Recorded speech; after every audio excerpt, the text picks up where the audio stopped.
Hello everyone, my name is Joni and welcome to Love Qualified TV. Here at Love Qualified, we share God's love one word at a time, and the ministry is to encourage others to experience the sovereign love of the one true God who has qualified us to be his beloved ones. I am a Christian romance author of 5 romance novels now and 2 devotionals, and my latest release is called Love, Scribbles and Other Things. This published on the 26th of August 2025, and in today's video I'm going to be talking all about how the release of this book went. So if you'd like to know, then keep watching. So Love, Scribbles and Other Things is the first book in a new series that I started. So I published the Sovereign Love series, which has 4 books: The One Who Knows Me, The One Who Loves Me, The One Who Sees Me, and The One Who Holds Me. And there's also a companion devotional and journal to The One Who Knows Me called The God Who Knows Me. So I'm done with that series. It's all published and, all done and dusted. This series is set in a whole new country. So it's set in the UK rather than the US, and it follows new characters. So it's going to be a 3-book interconnected standalone series following 3 sisters living in London as they juggle their love lives, their faith and their businesses. The first book is about Rebecca, or Bex, and she's the eldest sister. And the synopsis or the blurb says, all Rebecca Bex Ayoko wants to do is write the story God has placed in her heart. So when she's made redundant at her investment banking job, Bex seizes the opportunity to kickstart her writing career, much to the dismay of her traditional Cameroonian parents, who don't believe writing is a lucrative job. As Beck sets off to prove her parents wrong, she realizes the journey is more challenging than she thought. But when God sends help in the form of a handsome, outgoing stranger she meets at a coffee shop, her dream of finishing her book becomes more feasible. After quitting his job as a doctor and pursuing a career as an author and creative entrepreneur, Javon Watson gets nothing but backlash from his father, who constantly chastises him for his faith in God. When Javon runs into Bex at a coffee shop after an altercation with his father leaves him ready to give up, she reminds him about his God-given purpose, and he just can't stop thinking about her.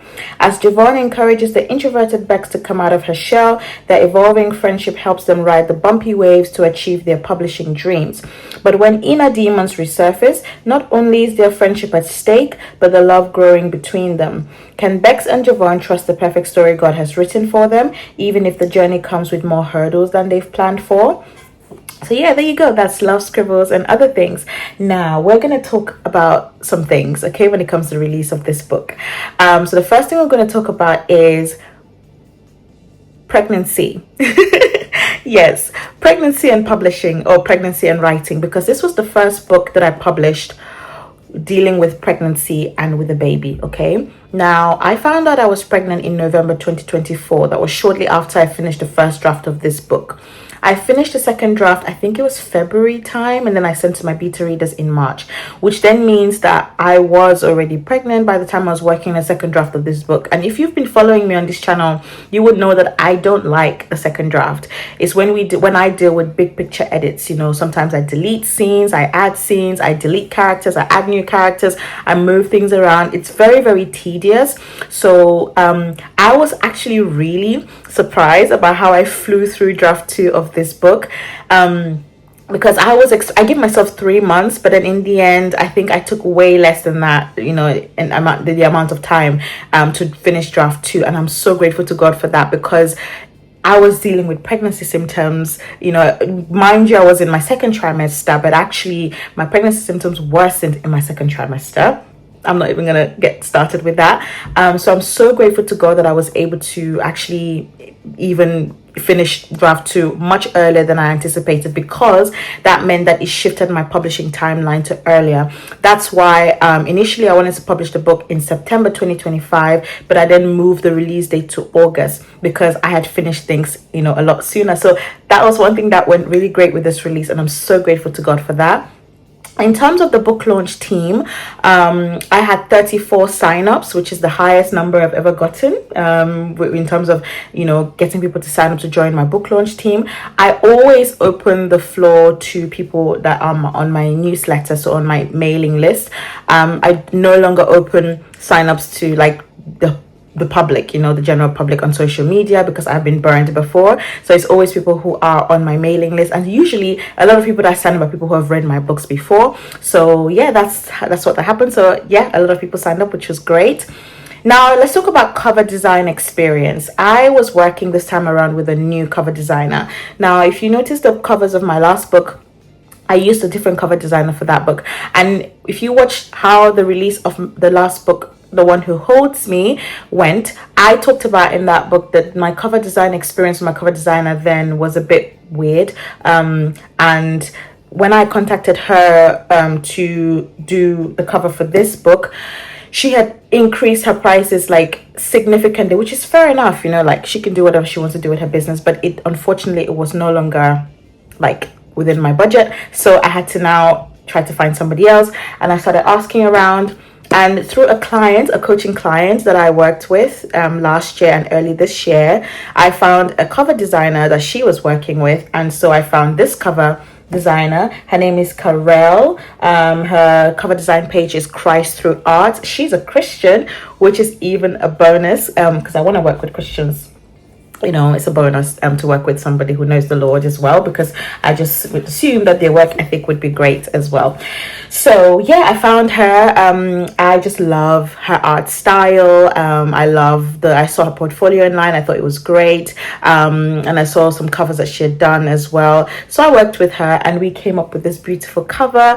If you want to watch like the cover design process, there is a video on my channel about how I, when we went from the idea to my drawing to sending it to her and then coming up with this beautiful cover. So that's Karel Through Art. I absolutely love working with her, and I can't wait to work with her for my future projects. So that's the cover design experience. It was great. And I finished working on the cover much earlier than I would than I have done in the past, which was great, because then I got to reveal the cover much earlier as well, 2 months before the release day rather than 1 month, which I usually do. So the next thing we're going to talk about is cover reveal day. Now, cover reveal day was great. I always keep comparing my cover, I'll keep comparing my cover reveal days now to the cover reveal day for The One Who Holds Me, because that cover reveal day blew my mind. The post that I posted on there that day on Instagram, we had over 800 likes, but obviously we didn't have 800 likes for this one, and it's not going to be the same, right? But we did have a lot of engagement. We had a lot of people share the post. People from my book launch team shared it. People in my newsletter team cropped it and shared it, which was great. And it also prompted people to start pre-ordering as well, which is great. Now let's talk about pre-orders. Pre-orders for this book started out slow, right? I had opened up pre-orders, I think, since January of this year. And it was slow, it was trickling once or twice. So my pre-order goal is always 50, right? And the first time I met that goal was with The One Who Holds Me. The One Who Holds Me, we had over 100 pre-orders. Like we had 101 pre-orders, I think, for that book. And for this one, because the pre-orders were so slow, I actually was discouraged, and I thought we weren't going to hit the pre-order number of 50, but by God's grace we actually did. So combining pre-orders of physical copies, ebooks, signed copies, and all the different platforms like Amazon, Draft to Digital, Ingram Spark, Seller, all of those places, we actually met the pre-order goal. So the total number of pre-orders we got was 56, and I'm very happy about that. I'm not going to complain. We did hit the goal, and I'm so grateful to God for that. I'm going to talk about why I think things have been slow with this book later on when I finished talking about all the different things. So we're gonna get there. Release day proper. So release day prep. Because I was pregnant for majority of the prep for release for this book, the only thing that I had bandwidth for was just social media marketing. Granted, maybe I could have done a lot more, and I'm going to talk about some other things that I plan to do in the future for this book. But social media marketing was the only thing that I found that I could be consistent in doing.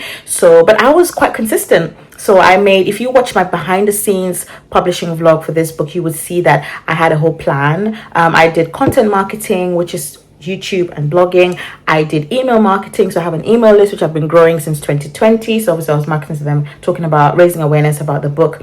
And then I also have social media marketing, so on TikTok, Instagram, TikTok, Instagram is the main two social media platforms. I was talking about the book, posting quite consistently every single week, and then just cross posting on the different platforms. And I thought that worked really well for me at that time, because there's only so much that I could do being pregnant. And even after my son was born on the 1st of August, and then the book was released 26th of August. Again, navigating those first few weeks postpartum and preparing for release, that's really what I could do, just post on social media. And so it was great. I think for this release and for the circumstances in my life, I'm happy with how I prepped for the release. I don't regret anything. Okay. And release day proper was a very slow day with baby. And then I was just spending a lot of time with my family. My mom was here, but I did have a release day live stream. I didn't record a release day vlog. I always do record a behind the scenes publishing vlog and a release day vlog. Unfortunately, I couldn't, because I just couldn't this time around. Hopefully we'll do one for next year, the release for next year, but I couldn't do for this one. But I did do a live stream,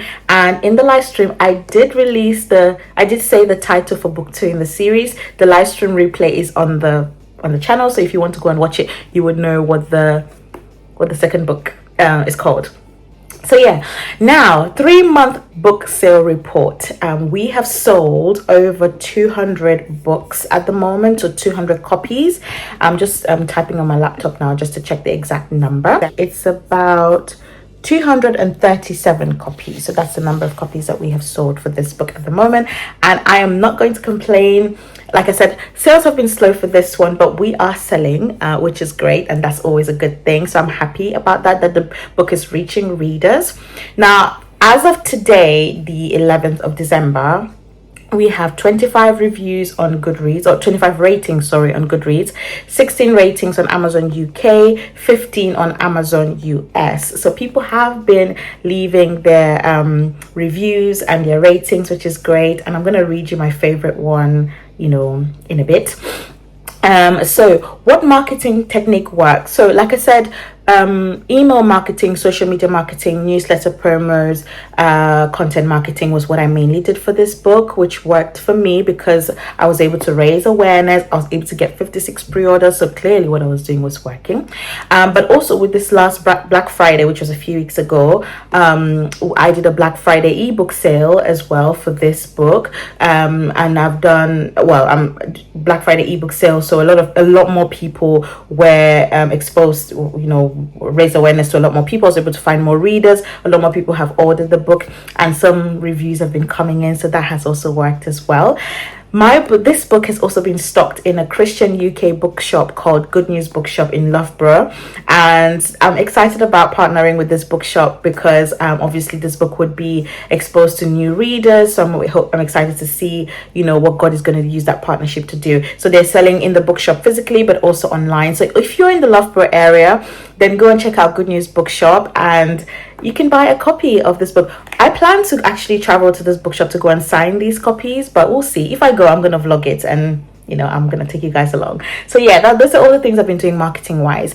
Now, let's talk about why this release has been slow. I think that this is the slowest release I've had since... things have been picking up since my very first book, The One Who Knows Me, and The One Who Holds Me was my most successful release. This one is a bit slower, but not as slow as what I had for my debut novel, The One Who Knows Me.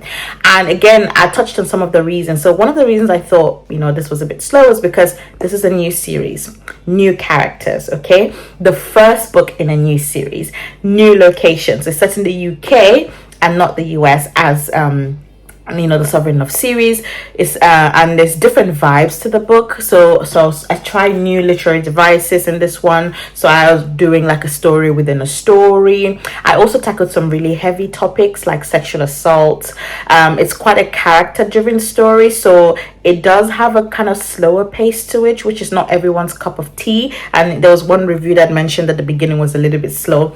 It's because it's a bit more character driven than other books, so I do lean heavily on the emotional journey of the main characters, which I love. I love reading stories like that. So if it's not your cup of tea, you may not enjoy this one as much, but The story talks a lot about healing, and I think healing is something that you need to really show the character's emotional journey.